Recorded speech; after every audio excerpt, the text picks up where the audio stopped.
এখন শুনবেন আজকের গুরুত্বপূর্ণ খবরের শিরোনাম। ডক্টর ইউনূসের জামিনের মেয়াদ বাড়ল। নির্বাচন ব্যবস্থা ধ্বংস হয়ে গেলে গণতন্ত্র বলে কিছু থাকবে না, বললেন ইসি রাশেদা। গেজেটের 7 দিন পর ভোট কারচুপির তথ্য দিলেন প্রিসাইডিং কর্মকর্তা। আপিল বিভাগে ওবায়দুল কাদেরের ছোট ভাইয়ের প্রার্থিতা বহাল। ফেব্রুয়ারির পরিবর্তে ডিসেম্বরে হবে এসএসসি পরীক্ষা। সুনামগঞ্জে আমসালা সবই গেল বিএনপির বহিষ্কৃত 5 জন নেতার। সাথীর পাশে নির্ভয়ার মা, অভিযুক্তের বিরুদ্ধে কড়া পদক্ষেপের আর্জি কেজরিওয়ালের কাছে। শ্রম আইন লঙ্ঘনের অভিযোগে দায়ের করা মামলায় নোবেলজয়ী ডক্টর ইউনূস সহ আসামিদের জামিনের মেয়াদ আগামী 4 জুলাই পর্যন্ত বাড়িয়েছেন আদালত। ডক্টর ইউনূসের আইনজীবী ব্যারিস্টার আব্দুল্লাহ আল মামুন এই তথ্য জানিয়েছেন। বেলা 11টার দিকে কাকরাইলে অবস্থিত শ্রম আপিল ট্রাইব্যুনালে আসেন তিনি। এ সময় তার সঙ্গে ছিলেন আইনজীবী সহ সংশ্লিষ্টরা। গত 16 এপ্রিল শ্রম আইন লঙ্ঘনের অভিযোগে দায়ের করা মামলায় ডক্টর ইউনূসকে 23 মে পর্যন্ত জামিন দিয়েছিলেন শ্রম আপিল ট্রাইব্যুনাল। ওই সময় আদালতে ডক্টর ইউনূসের পক্ষে শুনানি করছিলেন ব্যারিস্টার আব্দুল্লাহ আল মামুন। কলকারখানার অধিদপ্তরের পক্ষে ছিলেন অ্যাডভোকেট খুরশিদ আলম খান।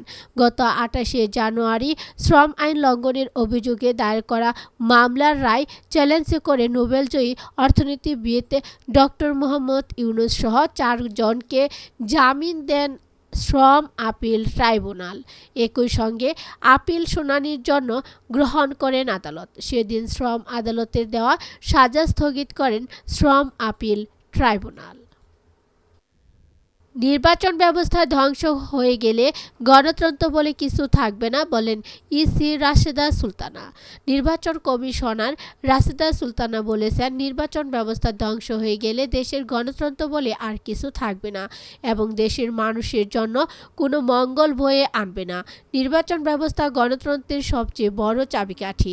এ কথা বিবেচনায় রেখে কমিশন সব নির্বাচন অবাধ, নিরপেক্ষ ও সুষ্ঠুভাবে সম্পন্ন করার চেষ্টা করেছে।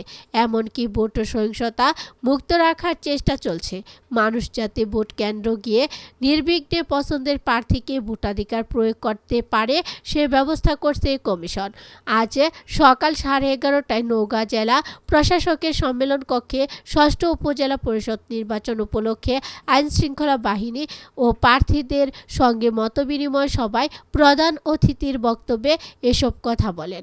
রাশেদা সুলতানা বলেন, প্রথম ও দ্বিতীয় ধাপে উপজেলা নির্বাচন ভালোভাবে সম্পন্ন হয়েছে। গেজেটের 7 দিন পর ভোট কারচুপির তথ্য দিলেন প্রিসাইডিং কর্মকর্তা। 6ষ্ঠ উপজেলা পরিষদের নির্বাচনের প্রথম ধাপে ভোট হয় সিলেটের বিশ্বনাথ উপজেলায়। সেই ভোটের ফল প্রকাশের পর গেজেটও প্রকাশ করা হয়ে গেছে। এর 7 দিন পর নির্বাচনের টেবিলে কাস্টিংয়ের তথ্য জানালেন এক কেন্দ্রের প্রিসাইডিং কর্মকর্তার দায়িত্ব পালনকারী এক সহকারী প্রধান শিক্ষক। সম্প্রতি উপজেলা দেওকলস দ্বিপাক্ষিক উচ্চ বিদ্যালয় ও কলেজের সহকারী প্রধান শিক্ষক বিল্লাল হোসেনের টেবিল কাস্টিংয়ের তথ্য সংবলিত একটি ভিডিও বার্তা সামাজিক যোগাযোগ মাধ্যমে ভাইরাল হয়। এ বিষয়ে জানতে চাইলে সমকাল প্রতিবেদকের কাছে বিস্তারিত তুলে ধরেন তিনি। আপিল বিভাগে ওবায়দুল কাদেরের ছোট ভাইয়ের প্রার্থিতা বহাল। নোয়াখালীর কোম্পানীগঞ্জ উপজেলা পরিষদ নির্বাচনে চেয়ারম্যান প্রার্থী সড়ক পরিবহন ও সেতুমন্ত্রী ওবায়দুল কাদেরের ছোট ভাই সাদাত হোসেনের প্রার্থিতা ফিরিয়ে দিয়ে হাইকোর্টের আদেশ বহাল রেখেছেন আপিল বিভাগ। হাইকোর্টের আদেশ স্থগিত চেয়ে ওই উপজেলার চেয়ারম্যান প্রার্থী গোলাম শরীফ চৌধুরী পিপুলের করা আবেদন খারিজ করে আদেশ দেন বিচারপতি এম এনায়েতুর রহিমের নেতৃত্বাধীন 7 বিচারপতি আপিল বেঞ্চ। আদালতে সাদাতের পক্ষে ছিলেন আইনজীবী একরামুল টুটুল, গোলাম শরীফের পক্ষে ছিলেন আইনজীবী শেখ মোহাম্মদ মুর্শিদ। ফেব্রুয়ারির পরিবর্তে ডিসেম্বরে হবে এসএসসি পরীক্ষা। গত 1 যুগের বেশি সময় ধরে এসএসসি পরীক্ষা ফেব্রুয়ারি মাসে শুরু হলেও নতুন শিক্ষাক্রম সেই পরীক্ষা শুরু হবে ডিসেম্বর মাসে। শিক্ষা মন্ত্রণালয় সূত্রে জানিয়েছেন, নতুন কারিকুলাম নিয়ে গঠিত উচ্চ পর্যায়ে কমিটি নতুন শিক্ষাক্রমে মূল্যায়ন পদ্ধতি চূড়ান্ত পর্যায়ে নিয়ে এসেছে। সেখানে স্কুলের বার্ষিক ও অর্ধবার্ষিক মূল্যায়ন প্রক্রিয়া 7টি ধাপ বা স্কেলে নির্ধারণ করেছে। এসএসসি পরীক্ষায় বেশ কিছু পরিবর্তন এনেছে। সেখানে ফেব্রুয়ারি পরিবর্তে পরীক্ষা হবে ডিসেম্বরে। সবকিছু চূড়ান্ত করতে চলতি মাসের মধ্যে এ সংক্রান্ত প্রক্রিয়া সম্পন্ন করতে একটি বৈঠক ডেকেছে শিক্ষা মন্ত্রণালয়। জাতীয় শিক্ষাক্রম ও পাঠ্যপুস্তক বোর্ডের চেয়ারম্যান অধ্যাপক ফারহাদুল ইসলাম বলেন, এসএসসি পরীক্ষা নিয়ে বেশ কিছু নতুন সিদ্ধান্ত আসতে যাচ্ছে নতুন কারিকুলামে। সুনামগঞ্জে আমসালা সবই গেল বিএনপির বহিষ্কৃত 5 জন নেতার। দ্বিতীয় ধাপের উপজেলা পরিষদের নির্বাচনে গত মঙ্গলবার সুনামগঞ্জের 4টি উপজেলায় ভোট হয়েছে। দলীয় নির্দেশ অমান্য করে নির্বাচনে অংশ নিয়ে 4 উপজেলায় বিএনপির 5 নেতাকে বহিষ্কার করা হয়েছে।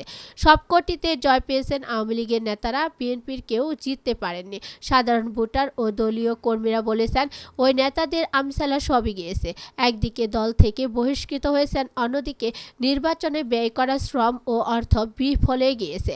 সুনামগঞ্জে গতকাল 4টি উপজেলায় ভোট হলেও চেয়ারম্যান পদে বিশ্বম্বরপুর ও জামালগঞ্জে বিএনপি বহিষ্কৃত নেতার আলোচনায় ছিলেন। জামালগঞ্জে চেয়ারম্যান পদে প্রার্থী ছিলেন উপজেলা বিএনপির সভাপতি নুরুল হক আফেন্দি। তিনি উপজেলার সাঞ্জাবাজার ইউনিয়ন পরিষদের সাবেক চেয়ারম্যান। 7-এর পাশে নির্ভয়ার মা অভিযুক্তের বিরুদ্ধে কড়া পদক্ষেপের আর্জি কেজরিওয়ালের কাছে। আত্মসহায়কের হাতে সাথী মালিওয়ালকে হেনস্থার ঘটনায় এবার প্রতিক্রিয়া জানালেন নির্ভয়ার মা। 2012 সালের গণধর্ষণ কাণ্ডের নির্যাতিতার মা আশা দেবীর আর্জি 7-এর পাশে দাঁড়ান দিল্লির মুখ্যমন্ত্রী অরবিন্দ কেজরিওয়াল। সংবাদ সংস্থার সঙ্গে কথা বলার সময় তাকে বলতে শোনা যায়, নির্ভয়া মালালাকে ঘিরে তৈরি হওয়া মানসিক ক্রোধের আবহেই আপ ক্ষমতায় এসেছিল। যদি রাজ্যসভার সাংসদ স্বাতী মালিওয়ালা নিরাপত্তা না হন, তাহলে সাধারণ মহিলাদের ক্ষেত্রে কতটুকু প্রত্যাশা থাকে। এরপর কেজরিওয়ালের কাছে তার আর্জি ওর উচিত পদক্ষেপ করা। উনি মুখ্যমন্ত্রী, নিজেকে দিল্লির ভাই ও পুত্র বলে দাবি করেন। সে কথা মাথায় রেখে ওর মুখ খোলা দরকার এবং অভিযুক্তের বিরুদ্ধে কড়া পদক্ষেপ করাও প্রয়োজন।